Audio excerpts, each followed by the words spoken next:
그 신부를 점검하는 게 신랑 입장에서는 짧은 기간 며칠 동안 뭐 신혼여행이든 결혼식이든 맞상이든 이 며칠 동안 보고서 결정을 하고 해야 결혼을 해야 되잖아요. 예. 어떻게 할 수가 있어요? 자, 저는 신랑분들한테 이런 이야기 합니다. 신부의 총 100%는 절대 점검을 못 한다. 이 결혼 기간에 50% 정도까지는 점검을 할 수 있다. 첫째, 일단 이 신부의 말이 진실적인 말을 하느냐, 여성분이 살아온 과정을 앞뒤 말이 서로 맞느냐, 자, 이런 부분. 그 다음에 신부에 대한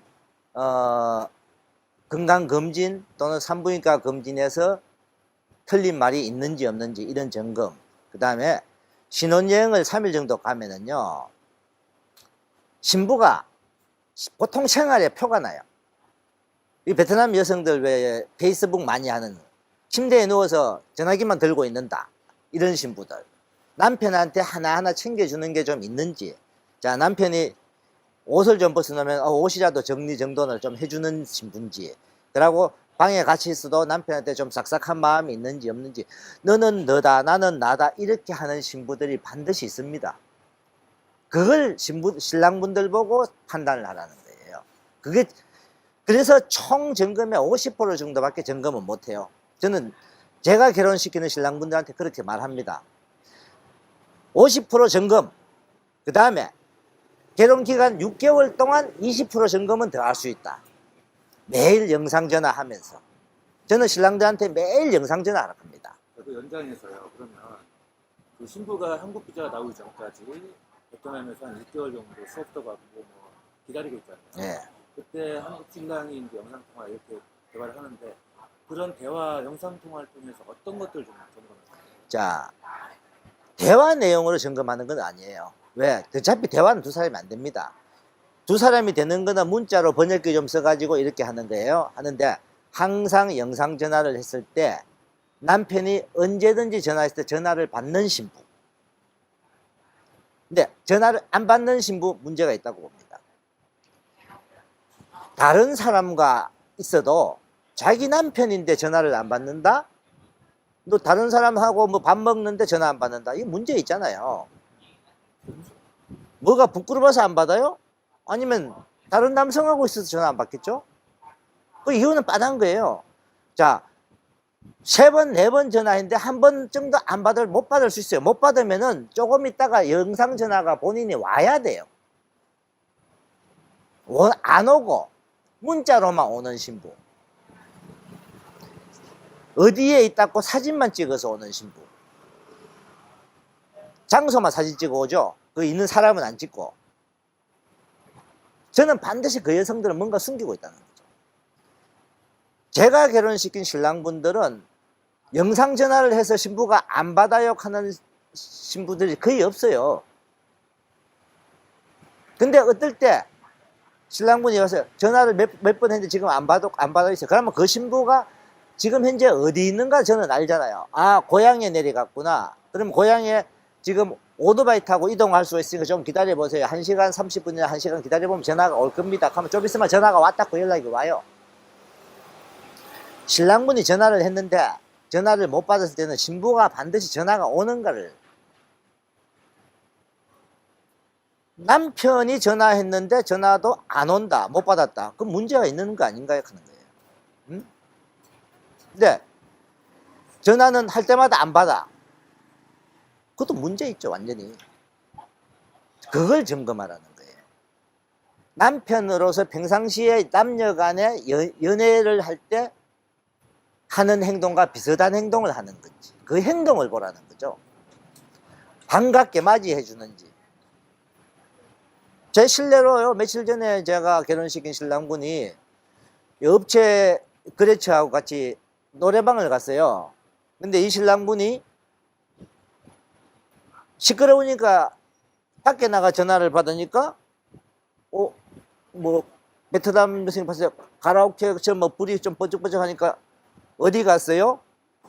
하다 보니까 여자가 좀 삐져요. 남성분이 전화하니까 그 전화를 안 받아. 자, 그거는 나는 좋은 현상이라고 봐요.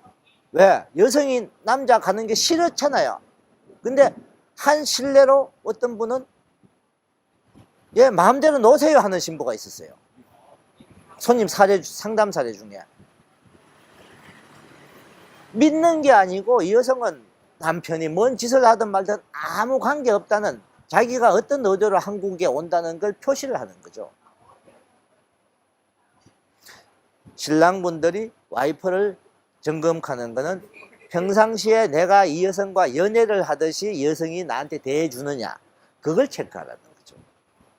그 다음에 기숙사에서도 단체 생활에 전혀 문제없이 잘 하는지, 본인이 고향에 갈 때는 사전 허락을 받고 가는지, 그리고 학교 수업 갔다가 뭐 밖에서 같은 수업 받는 사람들, 신부들끼리 뭐 커피 한잔 할 수는 있어요.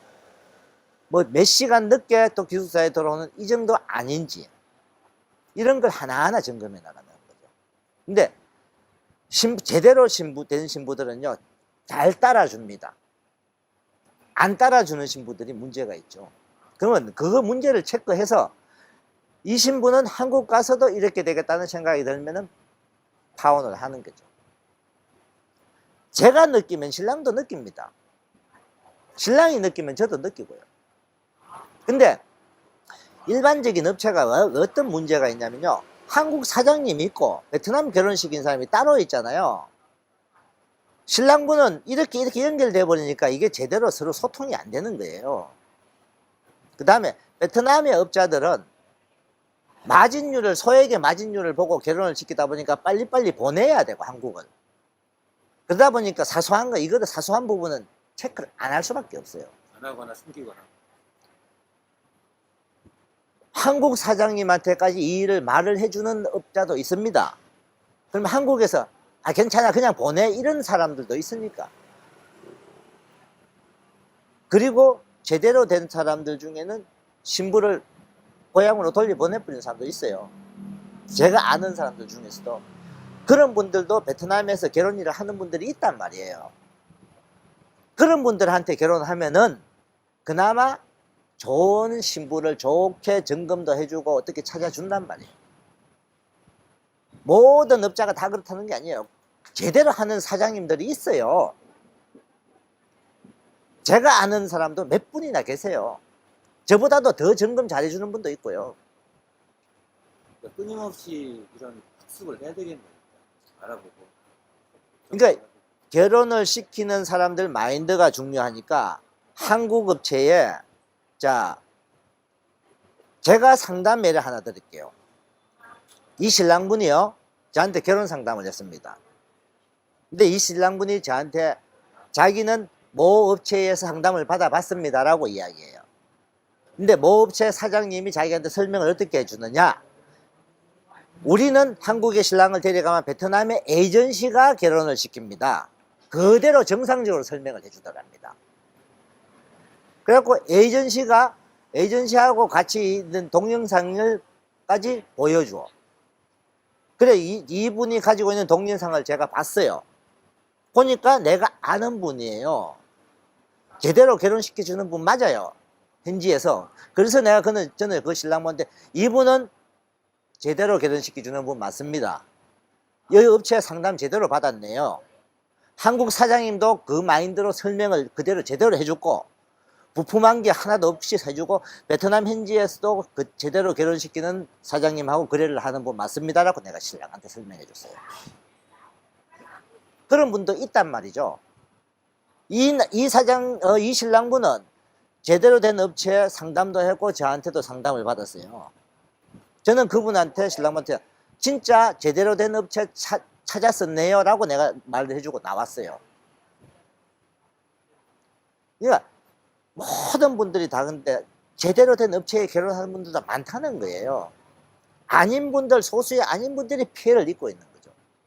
피해를 입다 보니까 그분들은 답답하니까 인터넷 찾아보고 유튜브를 듣다 보니까 아 이분한테 한번 상담해봐야지 하고 연락 오는, 사실 그게 소수는 소수예요. 그렇게 많은 사람들은 아니에요. 근데 그분들이라도 저는 그렇게 피해 당하는 분이 없었으면 하는 게 제 마음이니까.